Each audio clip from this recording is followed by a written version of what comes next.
de second plan, peut-être pas les leaders pour l'instant, mais de second plan qui se disent bah moi je vais peut-être pouvoir m'échapper maintenant. Donc je laisserai finalement revenir le peloton et puis je demanderai à mes coureurs qui ont été dans le peloton de se préparer à aller dans une échappée dans ces conditions, à faire des contres pour empêcher et là à ce moment-là, si les équipes qui n'étaient pas représentées devant arrivent à se placer, on peut espérer qu'une échappée parte et prenne suffisamment d'avance. Mais là, c'est fichu, l'échappée ne prendra plus d'avance. Il ne faut pas compter maintenant, une fois que le peloton avec deux équipes a mis en route, il ne va pas se relever avant de les avoir rejoints. Ils peuvent exploser éventuellement dans la prochaine bosse de Loukrup, j'y crois pas trop.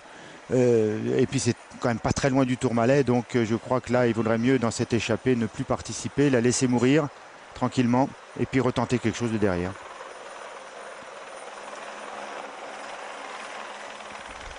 Magnifique panorama sur les Pyrénées et nous approchons de la ville de Lourdes qui n'est plus qu'à quelques kilomètres, 3 ou 4 kilomètres.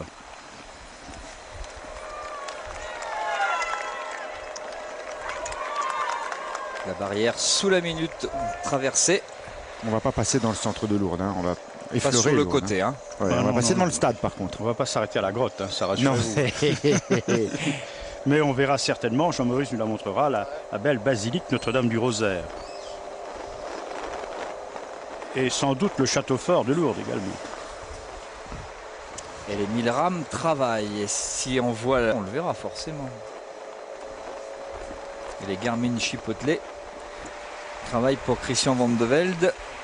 Les 1000 rames punis par leur directeur sportif. Certainement l'explication, c'est pas possible autrement. Vittorio Algeri, le directeur sportif manager de cette équipe du team 1000 rames, dont le leader est Eric Zabel, qui a des bons rouleurs. On a vu Brett Lancaster, il avait gagné un prologue très original, 1 kilomètre sur le Tour d'Italie. La voici, la basilique Notre-Dame du Rosaire. En fait, il y a deux églises, hein. Il y a la basilique Notre-Dame du Rosaire et la basilique de l'Immaculée Conception. L'église est dotée d'un clocher surmonté d'une flèche de 70 mètres qui domine l'ensemble des sanctuaires et de l'esplanade. Basilique Notre-Dame du Rosaire et basilique de l'Immaculée Conception. Alors évidemment, c'est ce centre de pèlerinage catholique que tout le monde connaît. Lourdes accueille chaque année plus de 6 millions de visiteurs venus du monde entier, dont environ 60 000 malades et invalides.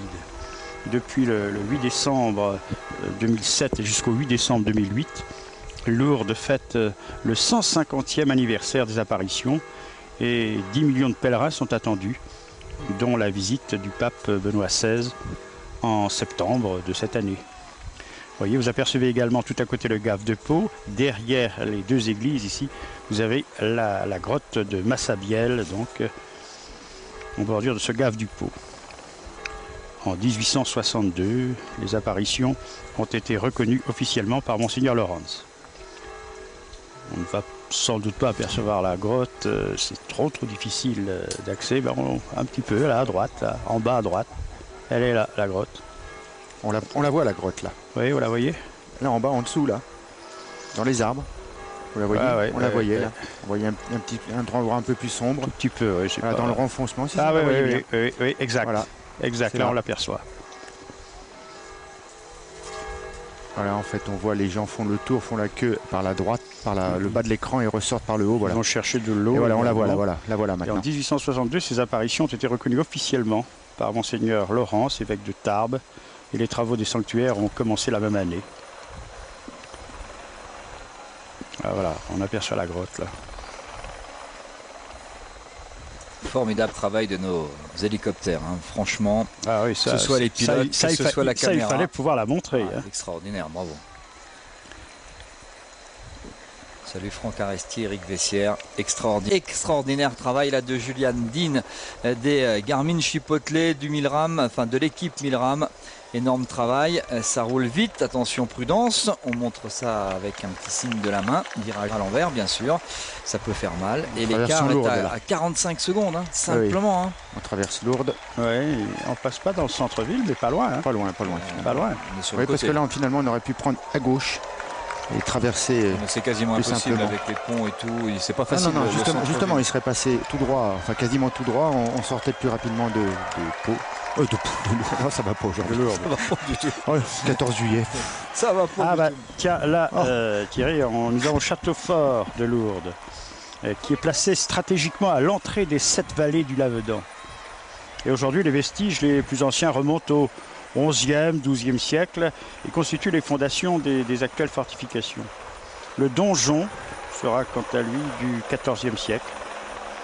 Et la chapelle Notre-Dame du Château, construite avec des matériaux de réemploi, abrite le mobilier de l'ancienne église paroissiale Saint-Pierre de Lourdes, qui elle a été rasée en 1904. Beaucoup de monde sur le bord de la route. C'était vrai hier et ce sera encore plus vrai tout à l'heure.